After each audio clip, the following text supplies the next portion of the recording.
Welcome to the WrestleTalk News. I'm Pete Quinnell. On a Saturday, don't change the channel. It's safe to say that 2023 has been quite the year for AEW departures, with Fuego del Sol, Sonny Kiss, Brian Pillman Jr., and the big one, Jade Cargill, all gone over the last few months. Well, it seems that now we can add yet another AEW talent to that list. And similarly to Pillman, or should I say Lexis King, he is also a second-generation star, that being Brock Anderson. Brock, the son of AEW coach Arn Anderson, has been with the company since 2021, most known for his role in Cody Rhodes' Nightmare Factory contingent on AEW TV. Unfortunately for Brock, since Cody's departure, we just haven't seen much of him, with his one and only AEW TV match against Luchasaurus on the August 12th edition of Collision. And as of yesterday, Brock's profile was removed from AEW's official roster page. Back in August, Arn did in fact reveal that his son's contract was ending at the end of that month, so seemingly AEW chose not to re-sign him. However, as of yet, there is no official word. So with Brock looking to be a free agent, could WWE swoop in just like they did for Pillman a few months back? Stay tuned to WrestleTalk.com for updates. Moving from some speculation to what's looking like some nailed-on WWE plans, it's time to talk once again about the return of the Viper, Randy Orton. As we've covered on the channel, Orton's long-awaited WWE return has been reportedly targeted for Survivor Series 2023 on November 25th. And now, there's more evidence of that. According to WrestleVotes, the Legend Killer will be back indeed, with Survivor Series or that weekend, the date set. New merchandise and branding has been approved for Orton's return, with WWE also planning a large social media promotion / digital material for the comeback. So yes, get as hyped as you see fit, because it's looking like at least one major return will indeed be happening in Chicago on that night. CM Punk to WWE confirmed. And finishing up, we have some juicy deets on yet another bit of WWE Championship refreshing that could be set to happen very soon.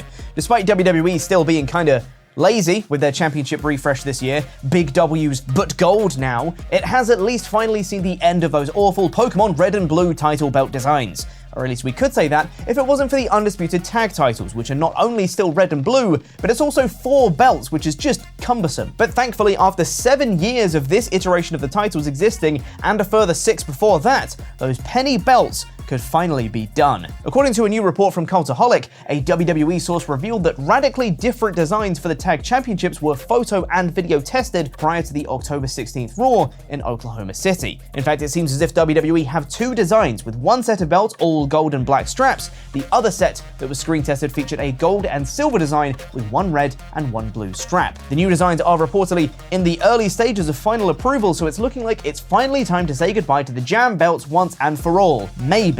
Unless those straps make it through, in which case the red and blue era lives on. Now, before I hand it over to Tempest, did you know that we're doing a Crown Jewel watch party? We're going to be back at the Long Arm Pub and Brewery in Shoreditch. We'll be watching Crown Jewel, and you can come and join us. We've done a few of these now with Clash at the Castle, Night of Champions, and Money in the Bank, and it's so much fun every time. We'll also be raising money for charity, plus before Crown Jewel kicks off, there will also be a live and in-person no holds barred as well. Click the link in the description for more info and to get your tickets. Now, over to Tempest. This is what it looks like when there's no sat.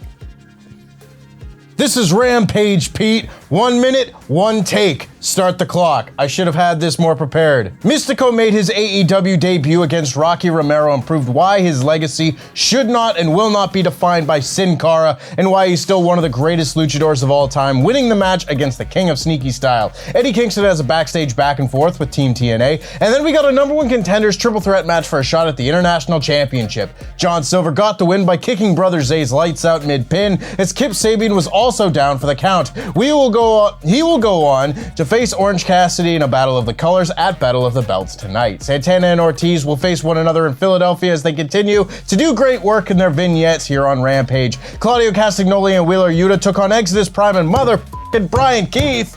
Brian Keith on Rampage again, boys. Let's go! This was a short match, but any opportunity to see Brian Keith is a win in my books. Daddy Magic, Cool Hand Ange, and Daniel Garcia are having a tense backstage interview as Menard and Garcia are at odds, but they squash it and say they will be trios champions. The Hung Bucks set up a match with the Hardys and Brother Zay, and then it is time for our main event as Ruby Soho beat the ever-increasingly evil Sky Blue, and Chris Statlander ran out for the save, which Sky didn't accept. I lied earlier, there's no Pete in the room, so I'm just gonna assume I did it in a minute. Let's go!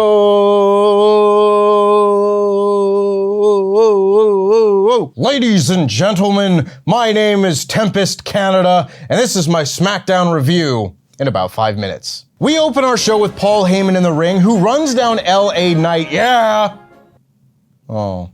Before the man himself comes down to conduct the crowd and terrorize Heyman, and is that an upside down WrestleTalk sign? Hey, we'll take all the support you fine folks show us, upside down or otherwise. He tells Heyman to leave and then asks him where he's going, tells him to talk and tells him to shut up, all the while saying that Roman Reigns hitting a spear last week was a bad move because if you're gonna take a shot at LA Knight, you gotta make sure he stays down. This was about as solid a promo to build up this match as you can get given that Roman wasn't at the show, and opening the show with the hottest guy isn't a bad move either. Bobby Lashley hypes up Montez Ford backstage before he takes on Santos Escobar. I would really like to see this be a big match in the future because these guys obviously are both very talented and their styles mesh very well. Ultimately, Angelo Dawkins took out the rest of the LWO ringside, which prompted Santos to take him out, but the distraction allowed Ford to roll him up with the tights to get the win. The beatdown continued after the match until Carlito ran in for the save. Remember when I was really excited for the return of Carlito at the 2021 Royal Rumble? I like that guy. Rey Mysterio says backstage that he doesn't want the LWO to help him tonight when he goes face to face with Logan Paul. The Brawling Brutes beat up Pretty Deadly at a spa. Jimmy Uso hypes himself up to Heyman and Solo, and then John Cena graced us with his presence. Wabadoo. He is solemn and says that it has been 2,002 days since his last televised singles win. That would be 2018, folks, and I would bet $1 to Fruity Pebble that you would not be able to guess who that match was against. Go on, take 5 seconds.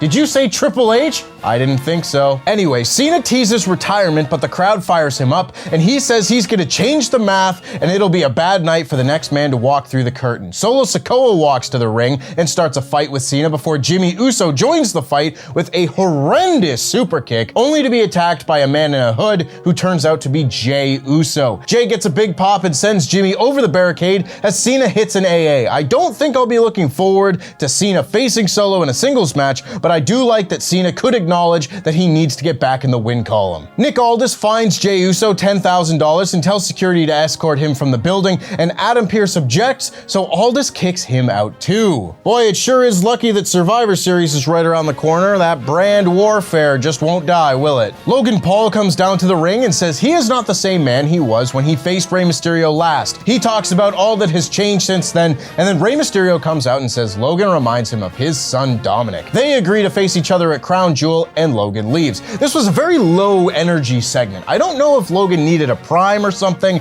but this was just there. Match will be good though. Austin Theory and Grayson Waller beat Cameron Grimes and Dragon Lee in what I thought was frankly an appalling match. At this point, Grimes is a lost cause on the main roster unless something drastic changes, but to have Dragon Lee be just a guy losing a nothing tag match and not even be the featured performer of the match, what are you playing at? The entire build to the hot tag happened during the commercial, and then it was Grimes that got it, and the crowd was silent because on this show, Grimes is a nobody. And then they just dumped Dragon Lee to the outside and double team Grimes for the win. Honestly, for as little as I should have cared about this match, it really offended me. Kevin Owens was interviewed before the show and says he isn't happy to be split up with Sami Zayn, but there are loads of new faces on SmackDown for him to punch. He set up potential matches against Rey Mysterio and Sheamus, and said Austin Theory and Grayson Waller have punchable faces too. Then we got our main event of Charlotte Flair versus Io Sky for the WWE Women's Championship.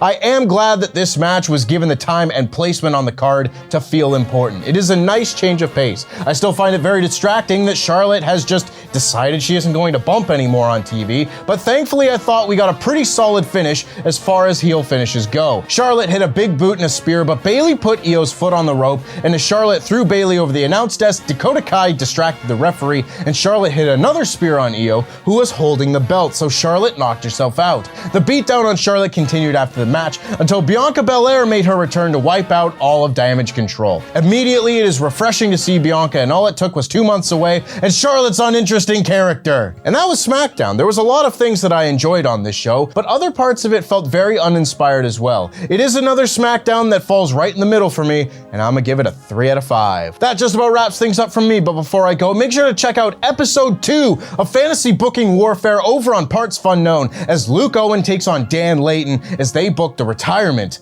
of Triple H. Welcome back to Fantasy Booking Warfare. Last week saw Ollie Davis and a bloated Bobby Lashley take down Sat E Nyangi in the battle of the best booked Hurt Business reunion and advance to the semi-final of our tournament to crown the least terrible booker of fantasy wrestling.